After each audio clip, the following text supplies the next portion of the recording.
नमस्कार दर्शकों, स्वागत आप सभी का के न्यूज पर हमारी इस खास चर्चा में। आपके साथ मैं हूं ऐश्वर्या। पिछले लगभग एक महीने से हम कोरोना की दूसरी लहर का चरम झेल रहे हैं। एक ऐसे तूफान को झेल रहे हैं जिसके लिए हम बिल्कुल भी तैयार नहीं थे। इसका नतीजा ये कि एक बहुत बड़ी आबादी बहुत जल्दी कोविड की दूसरी लहर की चपेट में आ गई।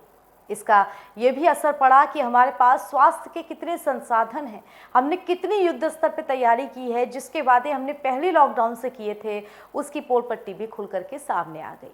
अब जब लगभग संक्रमण का एक महीना पूरे को होने को है, जबकि संक्रमण चरम पर था, तो खुशी की बात यह कि जो नए केसेस हैं वो घट रहे हैं, लॉकडाउन का असर पड़ रहा है, लेकिन जो मौतें हैं अब उनका आंकड़ा लगातार बढ़ रहा है। नए संक्रमित केसेस 2000 से कम, लेकिन मौतों का आंकड़ा रिकॉर्ड बनाता हुआ एक दिन में लखनऊ में 65 मौतों का। और इसी पर आज हम चर्चा करेंगे। केसेस घटे, मौतें बढ़ी।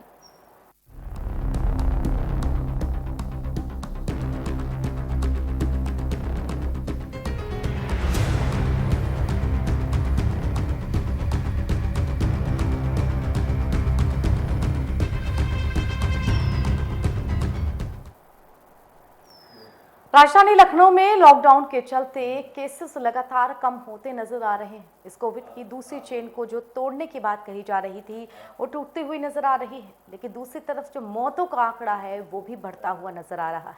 ये मौतों का आंकड़ा वो है जो संक्रमित लोग L1 L2 पार करते हुए L3 स्टेज पर पहुंचे हैं और L3 स्टेज से सीरियस स्टेज पर हैं। अब वो स्थिति आ चुकी है कि तमाम सुविधाओं के बावजूद भी मरीज को बचाया नहीं जा सकता है। तो एक तरफ संक्रमितों का आंकड़ा कम, जो कि नए संक्रमित हैं, अच्छी खबर, लेकिन दूसरी तरफ जो मौतों का आंकड़ा है वो अब बढ़ रहा है।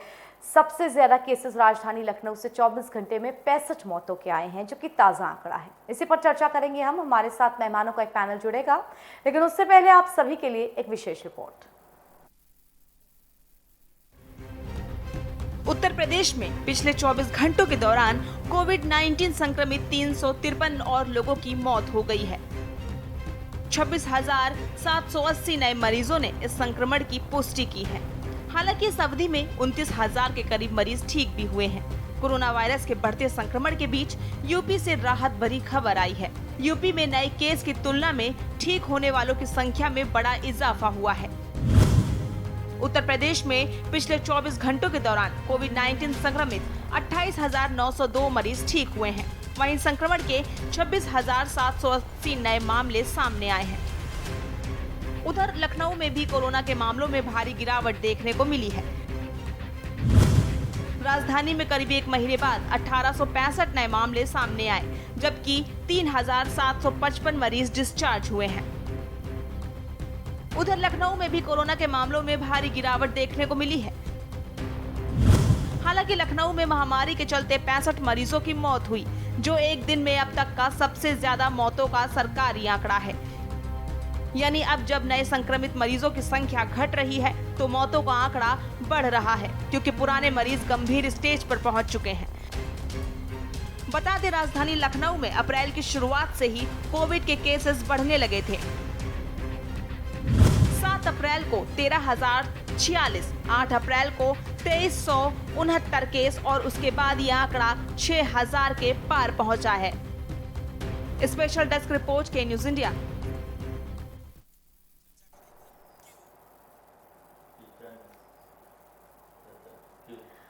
तो आइए अपनी चर्चा की शुरुआत करते हैं, लेकिन उससे पहले कुछ आंकड़े आपके साथ हम शेयर कर लेते हैं। राजधानी लखनऊ में पिछले साल की अगर बात करें तो आंकड़े इतने चरम पर नहीं पहुंचे थे, लेकिन धीरे धीरे इस साल की शुरुआत के बाद से बात अगर अप्रैल के महीने की करें तो वहां से जो आंकड़े हैं वो बढ़ना शुरू हुए। जहां लखनऊ में केसेस 100 से भी कम हो चुके थे, 30 से भी कम कभी कभी निकल रहे थे, वो केसेस अचानक से 1,000 के पार जाने लगे। पहली अप्रैल के आसपास से ये स्थितियां बननी प्रारंभ हुई। फिर 6 अप्रैल के आसपास लगातार 1,000 के पार आंकड़े, और 20 अप्रैल 25 अप्रैल तक आते आते आंकड़े 5,500 तो करीब 6,000 का आंकड़ा छू रहे थे। स्थितियां भयावह हो रही थी। इस बीच बहुत लोग संक्रमित हुए और मौतें भी बहुत ज़्यादा हुई। इसी को देखते हुए लॉकडाउन की घोषणा की गई। जिस तरह से जो कर्फ्यू था उसको धीरे धीरे बढ़ाया जा रहा है ताकि इस संक्रमण की चेन को तोड़ा जा सके। लेकिन ये संक्रमण की चेन एक तरफ जहां टूटती हुई नजर आ रही है, वह दूसरी तरफ चिंता की बात यह है कि जो मौतों का आंकड़ा है वो भी बढ़ रहा है। आखिर उसे क्यों हम नहीं संभाल पा रहे? बड़ी वजहों में एक वजह ऑक्सीजन की कमी भी है, बड़ी वजहों में दूसरी वजह जीवन रक्षक दवाओं का सही वक्त पे ना मिल पाना है, और एक और जो सबसे बड़ी वजह है वो है अव्यवस्था। यानी कि मरीज जब शुरुआती दौर में ही होता है, उसके लक्षण कम होते हैं, L1 स्टेज का मरीज होता है, अगर उसी टाइम उसे सही दवा, डॉक्टर से सही प्रिस्क्रिप्शन और जो बाकी सारी सहूलियतें हैं जिसके वो मरीज आगे ना बढ़ने पाए अपने संक्रमण के स्तर में, वो मिल जाएं, तो शायद मरीज का जो संक्रमण है वहीं रुक जाए। लेकिन ये नहीं हो पा रहा है। इसी के चलते मरीज गंभीर हुए और L3 स्टेज तक पहुंच गए, जहां ऑक्सीजन बहुत ज़रूरी है। 24 घंटे मरीज को ऑक्सीजन की ज़रूरत रहती है। तो चर्चा करेंगे इसी पर हम कि कैसे केसेस तो घट रहे हैं लेकिन मौतों का जो आंकड़ा है वो बढ़ रहा है। और आइए बिना देर किए जो मेहमान हमारे साथ जुड़ गए हैं उनका परिचय आपसे करा देते हैं। सपा की तरफ से हमारे साथ वरुण शंकर शुक्ला जी जुड़े हुए हैं। वरुण जी, बहुत स्वागत है आपका। हमारे संवाददाता अभिषेक सिंह जी हमारे साथ जुड़े हुए हैं। अभिषेक, बहुत स्वागत आपका। और भी जो मेहमान हमारे साथ जुड़ेंगे हम उनका परिचय आपसे करा देंगे। शुरुआत अभिषेक आपके साथ, थोड़े आंकड़ों को समझना चाहेंगे। जिस तरह से जो कर्फ्यू था पहले, उसको वीकेंड के बाद सोमवार भी उसमें जोड़ा गया, फिर उसे गुरुवार तक बढ़ाया गया और अब उसे 10 तारीख तक बढ़ा दिया गया। इस बीच जो संक्रमण की चेन है वो तो ढीली पड़ी है। केसेस लगातार 5,000, 5,500, 6,000, ये हम रोज के आंकड़े में चर्चा में रखते थे इन चीज़ों को, वो घट के 2,000 के आसपास आ गया है। लेकिन दूसरी तरफ चिंताजनक बात यह है कि अब मौतें बढ़ गई हैं। पिछले 24 घंटों में सबसे ज्यादा मौतों का सरकारी आंकड़ा 65 आया है। देख रहे थे कि कैसे लगातार लॉकडाउन के पहले भी कि कैसे ना सिर्फ विस्फोटक तरीके से आंकड़े बढ़ रहे थे बल्कि मोर्टेलिटी रेट भी उसी हिसाब से बढ़ रहा था। कई बार सुविधाओं के अभाव में, कई बार अस्पताल नहीं पहुंच पा रहे थे ऑक्सीजन, और निश्चित तौर पर कहीं ना कहीं भयावह तस्वीरें हमने देखी थी कि कैसे मर्चरी के बाहर लाइनें लगी हुई हैं, कैसे क्रिमेशन सेंटर्स के बाहर लाइन लगी हुई है, कैसे शमशान घाटों पे लोग 24-24 घंटे टोकन लगाकर इंतजार कर रहे हैं। तो ये वो तस्वीरें हम देख रहे थे, और उन्हीं के साथ साथ सरकार की तरफ से बाकायदा सुप्रीम कोर्ट के हस्तक्षेप में, हाई कोर्ट के हस्तक्षेप के बाद आखिरकार लॉकडाउन लगाया गया। हाँ बिल्कुल, लॉकडाउन लगाने के बाद हमने देखा कि आंकड़ों में कमी आई है, लेकिन मॉर्टेलिटी रेट साथ ही साथ बढ़ा। यानी कि जो लोग भी संक्रमित थे, जिनका इलाज चल रहा था, उनकी मौतों का आंकड़ा बढ़ते हुए नजर आया है। ये अपने आप में बहुत बड़ी खतरे की घंटी है कि जो लोग भी अस्पताल में मौजूद हैं उन तक मुकम्मल इलाज या मुकम्मल सुविधाएं उस तरह से नहीं पहुंच रही जिस तरह से पहुंचनी चाहिए। ये जरूर अपनी पीठ थपथपाने वाली बात हो सकती है कि हाँ, एक बड़ी चेन जो कोविड की थी, एक नए स्ट्रेन की बात कही जा रही थी, 20 तारीख तक खतरे की घंटी थी। WHO की तरफ से भी बाकायदा अलर्ट जारी किया गया था कि 20 तारीख तक स्ट्रेन और हैवी हो सकता है नॉर्दर्न इंडिया के कई सारे भागों में, और खास तौर पर भारत को लेकर के। तो निश्चित तौर पर उसको लेकर के लॉकडाउन सभी राज्यों ने लगाया। उत्तर प्रदेश भी पीछे नहीं हटा। उत्तर प्रदेश की तरफ से भी लॉकडाउन का अनाउंसमेंट हुआ। पहले शुरुआती 2 दिन, फिर वीकेंड लॉकडाउन, और फिर उसके बाद लॉकडाउन की तिथियां बढ़ते हुए हम देख भी रहे हैं। फिलहाल 10 मई तक लॉकडाउन लगाया गया है। लेकिन इन सारी चीजों के बीच एक बात समझने की होगी कि क्या मॉर्टेलिटी रेट भी कम हो पा रहा है। अभी कुछ देर पहले एसीएस होम अवनीश अवस्थी की तरफ से जानकारी दी गई कि 10 जो ऑक्सीजन टैंकर्स हैं ट्रेन में लाद कर उन्हें भेजा जा रहा है यहाँ लखनऊ, और ये सिलसिला अभी तक खत्म नहीं हुआ है। जीवन रक्षक नाम से वो ट्रेन तीसरी बार यहाँ आ रही है, और तीसरी बार वो सिलेंडर्स लेके आ रही है। बाकायदा हरकुलिस यानी एक बड़ा बोइंग विमान लेकर ऑक्सीजन सिलेंडर्स, पूरे टैंकर्स लेकर के लखनऊ आ रहा है। ऑक्सीजन की आपूर्ति फिर भी नहीं हो पा रही है, और ये अपने आप में बड़ी चौंकाने वाली बात है। और यही सबसे वही बड़ी वजह है कि क्या जितनी ज्यादा तादाद में लोग संक्रमित हो रहे हैं, उतनी अवेलेबिलिटी हॉस्पिटल्स की है क्या, उतनी अवेलेबिलिटी ऑक्सीजन सिलेंडर्स की है क्या, या उतने इंजेक्शन या उतनी दवाइयां बेहतर तरीके से उनको मिल पा रही है। बिल्कुल, और इसी वजह से जो मरीज है वो शायद सही वक्त पे सही इलाज ना मिल पाने के कारण सीरियस हो रहा है, और तभी जो मोर्टेलिटी रेट है, मृत्यु दर है, वो बढ़ गई है। अभिषेक, आपको इस वक्त रोकना चाहूंगी। हमारे जो दूसरे मेहमान हैं केसी जैन जी, वो हमारे साथ जुड़ गए हैं। केसी जी, स्वागत आपका। अगर आप तक मेरी आवाज पहुंच पा रही है। केसी जी, आप मुझे सुन पा रहे हैं? जी मिल रही है, आपकी आवाज मिल रही है। केसी जी, आप मुझे सुन पा रहे हैं? जी केसी जी, चर्चा कर रहे हैं हम कि किस तरह कोविड के केसेस जो हैं लॉकडाउन लगाने के बाद, कर्फ्यू बढ़ाने के बाद घटे हैं। नए संक्रमितों का आंकड़ा तो एक तरफ कम हुआ है, लेकिन दूसरी तरफ जो मोर्टेलिटी रेट है, जो मृत्यु दर है, लोगों का जो मौत का आंकड़ा है, वो बहुत ज्यादा बढ़ा है। सरकारी आंकड़े की ही हम बात कर लें, जो कि अक्सर बाकी आंकड़ों से कम ही होता है, लेकिन वो आंकड़ा भी एक दिन का 65 गया है। किन वजहों से ये हो रहा है, कहाँ कमी हो रही है? लोगों के लिए सबसे जरूरी यही है कि आप अपने और अपने नजदीकियों की जान बचा लें। लेकिन यहाँ संक्रमण यानी कि नए केसेस घटने की बात तो हम कहते हैं, लेकिन दूसरी तरफ जो मौतों का आंकड़ा है वो पिछले 24 घंटे में सबसे ज्यादा 65 सिर्फ राजधानी लखनऊ का रहा। माननीय मुख्यमंत्री योगी आदित्यनाथ जी, ये कोरोना की जब से दूसरी लहर आई तब से लगातार जो हमारे मेडिकल के संसाधन हैं, वो चाहे L1, L2, L3 बेड हों या ऑक्सीजन की सप्लाई को लेकर के, वो सारी समस्याओं के निस्तारण के लगातार प्रयासरत हैं और बहुत सारी समस्याओं का निस्तारण कर भी लिया गया है। और ये एक बड़ी उपलब्धि है कि लॉकडाउन के बाद से लगभग 50,000 केसेस की औसत कमी आई है और पर डे जो लोग संक्रमित हो रहे हैं, जो टेस्टिंग हो रही है, लगभग 2.5 लाख लोगों की टेस्टिंग पर डे हो रही है और उसमें से करीब 20,000 22,000 लोग जो निकल रहे हैं संक्रमित। लेकिन ये संख्या दिन प्रतिदिन लगातार कम होती जा रही है और जो स्वस्थ होने वाले लोग हैं उनकी संख्या बढ़ती जा रही है। ये एक अच्छी खबर हो सकती है मेडिकल विभाग की तरफ से। दूसरी तरफ आपने जो सवाल उठाया है बिल्कुल जायज है सवाल, लेकिन आप देखिए जिस प्रकार से लोग संक्रमित हो रहे थे, जिस प्रकार से समस्याएं लगातार बढ़ रही थी, अगर वो समस्याएं कंट्रोल हो रही हैं और जो बेड है, जो अभी तक बेड भरे हुए थे या जो संक्रमित लोगों की संख्या ज्यादा आ रही थी और उसमें से ऐसे लोगों की भी संख्या, जब संख्या ज्यादा आएगी तो जाहिर सी बात उसमें ऐसे लोगों की भी संख्या थी ज्यादा मात्रा में, जो लोगों को वेंटिलेटर की आवश्यकता थी या ऑक्सीजन की आवश्यकता थी।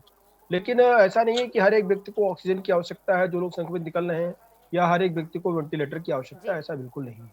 अब देखिए धीरे धीरे 1.5 से 2 लाख तक बेड जो L1 श्रेणी के हैं और इसी तरीके से L2 और L3 श्रेणी के भी बेड लगातार बढ़ते जा रहे हैं, चूंकि माननीय मुख्यमंत्री जी का लगातार दिशा निर्देश है कि किसी भी प्रकार की समस्या नहीं होनी चाहिए और हमारे लिए एक एक नागरिक हमारे लिए महत्वपूर्ण है, किसी के साथ कोई समस्या ना हो। लेकिन जो संसाधन है उनको लगातार बढ़ाया जा रहा है। अब बोकारो से भी ट्रेन आई, माननीय रक्षा मंत्री जी ने। ठीक है केसी जी, आप जो कहते हैं संसाधन लगातार बढ़ाए जा रहे हैं, ऑक्सीजन की जो जरूरत है वो सबको नहीं होगी, वेंटिलेटर की जरूरत सबको नहीं होगी। इसी चीज से मैं जोड़ना चाहूंगी, जो L2 का मरीज, शुरुआती मरीज है, उसको सही से इलाज नहीं मिल पाया, सही दिशा निर्देश नहीं मिल पाए, सही स्वास्थ्य संसाधन नहीं मिल पाए, तभी वो तबीयत बिगड़ी और वो L3 लेवल का मरीज बन गया। वो मरीज जिसे 24 आवर्स वेंटिलेटर और ऑक्सीजन की जरूरत होती है। अगर वहीं पे हमने सही स्वास्थ्य सुविधाएं सही वक्त पे मुहैया हो गई होती उन लोगों पे, तो शायद बहुत सारे जो L1 स्तर है वहीं से ही वापस लौट आए होते स्वस्थ होकर के। लेकिन मौतों का जो एक बढ़ता हुआ आंकड़ा है, ये यही दिखाता है कि इन सभी मरीजों को सही वक्त पे वो सुविधाएं नहीं मिली हैं, तभी उनकी कंडीशन सीरियस हुई। शुरुआत में इतनी कंडीशन खराब नहीं होती है जिससे कि लोग वेंटिलेटर पे या ऑक्सीजन की जरूरत उनको पड़े।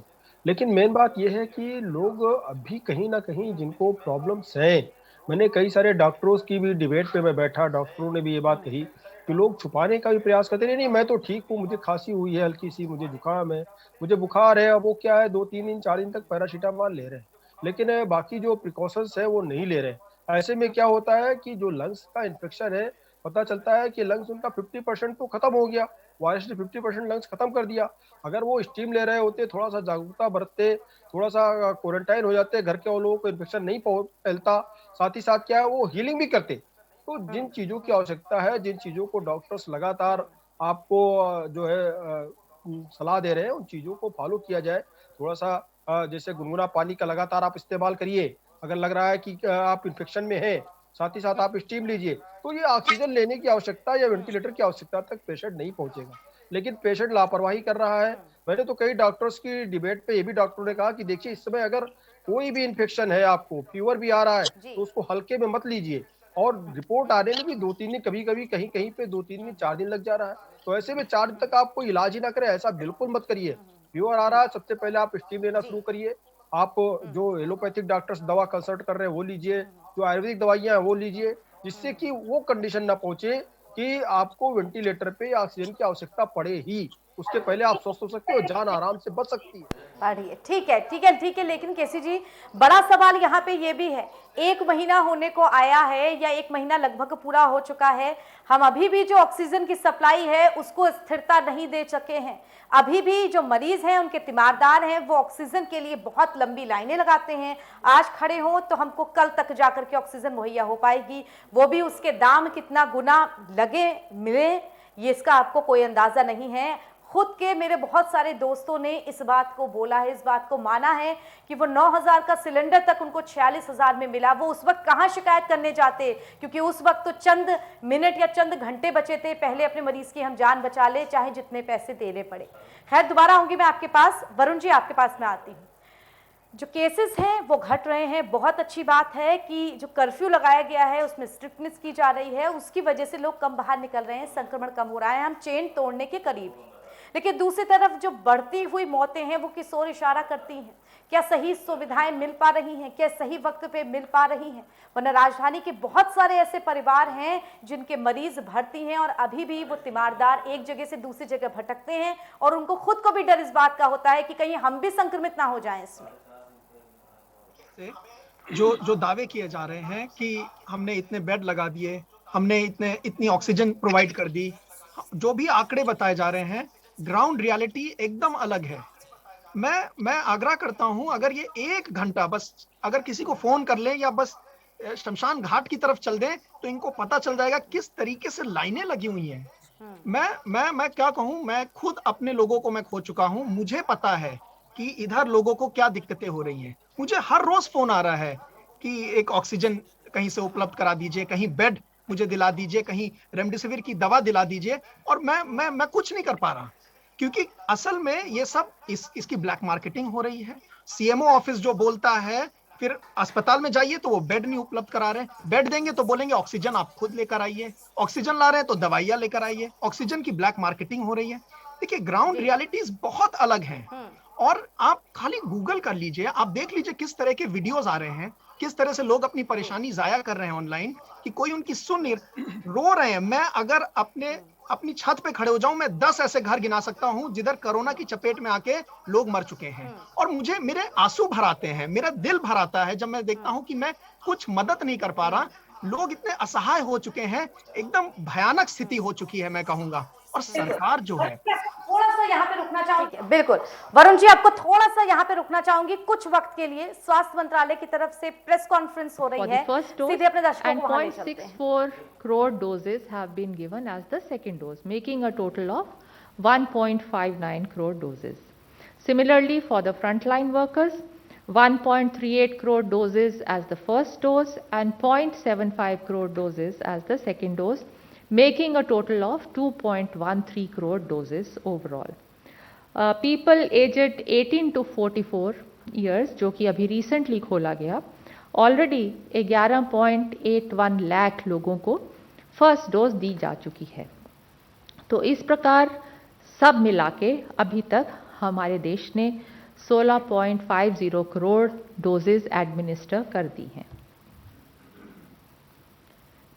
पिछले कुछ दिनों में जो प्रयत्न किए गए कोविड-19 पैंडमिक को डील करने के लिए, तो पिछले 2 दिनों में यूनियन हेल्थ मिनिस्ट्री ने रिव्यू किया विद 8 स्टेट्स, जो मैंने आपको दिखाए भी थे, जहां पे कि केस ट्रेजेक्ट्री बढ़ रही है। असम, उड़ीसा, झारखंड, बिहार, वेस्ट बंगाल, इनके साथ एक दिन रिव्यू किया गया, काफ़ी डिटेल्ड रिव्यू था, डॉक्टर पॉल भी थे उसमें। और उसके पश्चात उत्तर प्रदेश, उत्तराखंड और हिमाचल प्रदेश के साथ भी डिटेल्ड रिव्यू किया गया, डिस्ट्रिक्ट वाइज रिव्यू किया गया। और उसमें फोकस ये था कि किस प्रकार कंटेनमेंट होना चाहिए, किस प्रकार के रिस्ट्रिक्शंस होने चाहिए, टेस्टिंग इंफ्रास्ट्रक्चर कैसे बढ़े, हेल्थ इंफ्रास्ट्रक्चर किस प्रकार से वो बढ़ा सकते हैं, including man power, trained human resources, और मेडिकल ऑक्सीजन की उनकी क्या स्थिति है, वेंटिलेटर्स और बाकी लॉजिस्टिक्स जो हैं, और वैक्सीनेशन कवरेज। और एम्फेसिस यही था कि हमें सर्वेलेंस, हमारा जो पुराना जो science has not changed of test, track and treat, that remains the same, and containment measures remain the same. So emphasis has to continue on those things. MHA ने एक एडवाइजरी भी दी सभी स्टेट्स को कि सभी हेल्थ केयर फैसिलिटीज़ को uninterrupted power supply मिलनी चाहिए और हमें इंश्योर करना है सभी स्टेट्स को कि कुछ भी ऐसा इंसिडेंट ना हो जहाँ पे पावर आउटेज हो या फायर हो, ब्रेकआउट हो। इन सब चीज़ों के लिए हमें पूरा ध्यान देना है, प्रिवेंटिव एक्टिविटीज़ इसके लिए करनी है। और पीएसए प्लांट जो प्रेशर स्विंग एब्जॉर्प्शन ऑक्सीजन। तो आइए अपनी चर्चा की फिर से शुरुआत करते हैं। हमारे साथ वरुण जी जुड़े हुए हैं। वरुण जी, यहाँ पर लगातार जिस तरह से जो मौतों का आंकड़ा है वो बढ़ रहा है, इसमें मैं ये चीज़ भी जोड़ना चाहूँगी कि जो सरकारी आंकड़े हैं वो एक दिन में कभी 19, कभी 20, कभी 25 इस तरह की मौतों का आंकड़ा बताते थे, लेकिन जो अनऑफिशियल आंकड़ा है हमारे रिपोर्टर्स से जो ग्राउंड रियलिटी की थी पिछले 15 दिनों में, वहाँ सिर्फ एक ही घाट के बाहर रजिस्टर में या टोटल आंकड़ा अगर वहाँ के लोगों से आप पूछ लेते तो वो कम से कम 3 से 4 गुना ज़्यादा होता था। ऐसे में जो ताज़ा आंकड़ा 65 मौतों का आया है तो हम अंदाज़ा लगा सकते हैं कि ये आंकड़ा भी कितना गुना बढ़ा हुआ होगा। इस वक्त राजधानी में उन लोगों की मौतें सबसे ज़्यादा हो रही हैं जो अब सीरियस केस बन चुके हैं या जो अन्य बीमारियों से पीड़ित थे, अब वो कोविड से भी पीड़ित हो चुके हैं, तो उनका केस अब बहुत ज़्यादा कॉम्प्लिकेटेड हो चुका है। ऐसे में ये मौतें क्या लापरवाही नहीं, ये मौतें क्या सही वक्त पे जो जीवन रक्षक दवाएं और ऑक्सीजन ना मिल पाने के कारण नहीं हो रही? जनवरी से हमारे एक्सपर्ट्स ने कह दिया था कि सेकेंड वेव आएगी। क्या सरकार की ये जिम्मेदारी नहीं बनती थी कि वो देखे कि किस तरीके से दूसरे देशों में जब सेकेंड वेव आ गई, थर्ड वेव आ गई, तो हम भी तैयारी कर लें? ये तो लापरवाही थी और एक गैर जिम्मेदारी तरीके से, जिस तरीके से यूपी के पंचायत चुनाव हुए, बंगाल में चुनाव में योगी जी उधर स्पीचेस दे रहे थे, ये पूरा का पूरा ब्लेम तो सरकार को जाएगा। आप मुझे बताइए, अभी प्रवक्ता साहब उधर बोल रहे थे कि जनता को समझना है, वो अपनी रिस्पॉन्सिबिलिटी समझनी है, दूरी मांग, क्या सरकार की कोई जिम्मेदारी नहीं बनती? उनको क्या they should not lead by example कि वो क्यों आप पंचायत चुनाव कर रहे हैं? उधर बताइए 700 से ज्यादा लोग मर गए इलेक्शन ड्यूटी में, और ये इलाहाबाद हाईकोर्ट ने बोला है, आज ही उसकी सुनवाई है जिसमें उनसे सवाल पूछा गया है, फटकार लगाई है डीएम और प्रशासन को, पूछा है कि आपने क्या उधर कोविड प्रोटोकॉल्स लागू किए थे। मैं क्या बताऊं ऐश्वर्या जी, मेरा दिल भर आता है जब मैं सोच नहीं पा रहा किस तरीके से ये जो गवर्नमेंट है ये प्रोएक्टिव तो थी नहीं, ये रिएक्टिव भी नहीं, ये एक लकवा प्रस्त सरकार है जिसने हाथ खड़े कर दिए कि जनता अब आप खुद देखिए और घर पे बैठिए, क्योंकि हम लोग तो कुछ मदद नहीं कर सकते, खाली कुछ दावे करते रहेंगे, ये आंकड़े कम हो गए। अब लॉकडाउन हुआ है तो आंकड़े कम होंगे, लेकिन अभी आप बताइए पंचायत चुनाव से जो संक्रमित हुए होंगे उनकी स्थिति बिगड़ेगी अभी बाद में। ये आईआईटी के प्रोफेसर्स ने बोला है कि ये चीज भी जोड़ना चाहती कितनी ज्यादा खराब होगी, और इसमें ये चीज भी जोड़ना चाहूंगी, जब जश्न ना मनाने की बात कही गई थी उस दौरान भी पुलिस और प्रशासन रोक नहीं पाई जनता को, और बड़ी संख्या में तस्वीरें आई तमाम गांव देहातों से उत्तर प्रदेश के अलग अलग कि कैसे खुशियां मनाई गई। बिल्कुल वरुण जी, दोबारा आऊंगी आपके पास। केसी जी जुड़े हुए हैं, आप ही का सवाल लेके केसी जी के पास जाती हूँ। केसी जी, यहाँ पर एक बड़ी समस्या या कहेंगे बड़ा प्रश्न जो है वो ये भी है, 19 अप्रैल का जो पंचायत चुनाव का चरण था उसके करीब 5 से 6 दिन पहले ही केसेस भयानक रूप से बढ़ चुके थे। 5-5 हजार के स्तर तक राजधानी लखनऊ में हम पहुंच चुके थे और उससे ज्यादा बढ़ रहे थे। क्या सरकार वहां पे सही निर्णय नहीं ले पाई, या फिर सरकार असमंजस में रही, या फिर स्थिति को भांप नहीं पाई? आपको ऐसा नहीं लगता अगर 26 और 29 वाले चरण ना हुए होते, ये कर्फ्यू पहले से टाइट किया जाता, तो शायद हम बहुत पहले ही संक्रमितों की संख्या भी रोक देते और मौतों की संख्या भी रोक देते? जो गाइडलाइन आई और मेडिकल विभाग ने जिस प्रकार से चीजों को दर्शाया उसके हिसाब से सरकार ने लगातार कदम उठाए, और पूरे देश को, पूरे प्रदेश को, क्योंकि आप देखिए कोरोना की जो लहर है, कोविड-19 का जो संक्रमण है, ये फरवरी मार्च 2019-20 में आया, और उसके बाद से क्या 2 साल 3 साल तक तो पूरे देश को लॉकडाउन में नहीं रखा जा सकता है। लेकिन हाँ, उत्तर प्रदेश में माननीय योगी आदित्यनाथ जी ने पहले वीकेंड संडे को लॉकडाउन किया, सैटरडे संडे को लॉकडाउन किया, फिर उसको बढ़ा के मंडे तक किया, अब बढ़ा करके वो 10 तारीख तक किया गया। तो धीरे धीरे क्रम वाइज उन चीजों को किया गया, और ये सब सारी चीजों के पहले नाइट कर्फ्यू लगाया गया जिससे कि जो सैनिटाइजेशन का काम वो किया जा सके।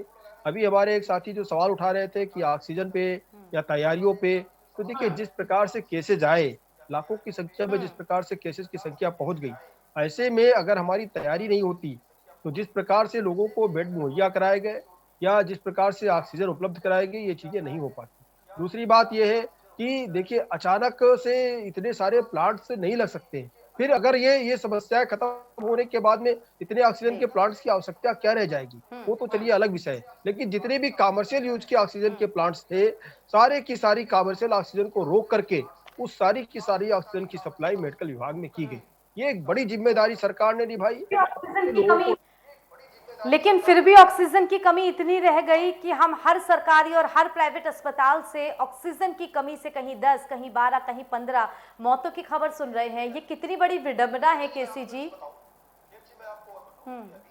3-4 दिन पहले अभी लखनऊ के जानकीपुरम में ही एक लोगों के पास से 100 से ज्यादा ऑक्सीजन के सिलेंडर बरामद हुए और पुलिस को इस तरीके से रिपोर्ट मिली, कहीं ना कहीं पुलिस को सुराग मिला कि वहां पे इस तरीके से कालाबाजारी की जा रही है और उन सभी लोगों को गिरफ्तार करके जेल भेजा गया और उनके खिलाफ रासुका लगाई गई। देखिए एक तरफ लोग अपना सब कुछ सर्वस्व न्यौछावर करके लोगों की जान बचाने के लिए जुटे हुए हैं। आप देखिए पत्रकार लोग सड़कों पे अपनी जान को जोखिम में रख करके जुटे हुए। लेकिन केसी जी यही सबसे बड़ा सवाल और यही जनता पूछना चाहती है कि ये युद्ध स्तर की तैयारी अगर पिछले 1 साल में हम लोग कर लेते, शायद इसका 50% ही कर लेते, तो हम बहुत हद तक जो संक्रमित हैं, जो मौतें हैं, उनको रोक पाते। फिलहाल केसी जी वक्त बहुत कम है, वक्त हो चला है आपसे इजाजत लेने का। बहुत शुक्रिया।